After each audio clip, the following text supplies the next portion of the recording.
بسم اللہ الرحمن الرحیم۔ السلام علیکم ورحمۃ اللہ وبرکاتہ۔ نماز استسقاء اللہ تعالیٰ کی بارگاہ بے کس پناہ سے باران رحمت کے نزول کے لیے ادا کی جانے والی نماز استسقاء کہلاتی ہے۔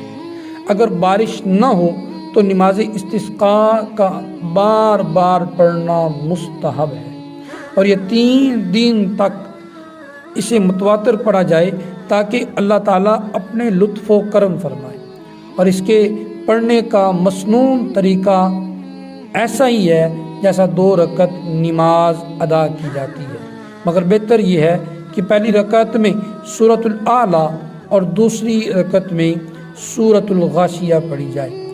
نماز کے بعد امام خطبہ پڑھے اور دونوں خطبوں کے درمیان جلسہ کرے، اور یہ بھی ہو سکتا ہے کہ ایک ہی خطبہ پڑھے اور خطبہ میں دعا، تسبیح و استغفار کرے، اور اثناء خطبہ میں چادر لوٹ دے، یعنی اوپر کا کنارہ نیچے اور نیچے کا کنارہ اوپر کر دے۔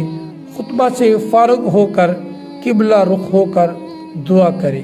نماز استسقاء پڑھنے کے لیے کوئی معین وقت نہیں، البتہ مکروہ اوقات کے سوا دن کے کسی حصے میں نماز استسقاء پڑھنا سنت ہے۔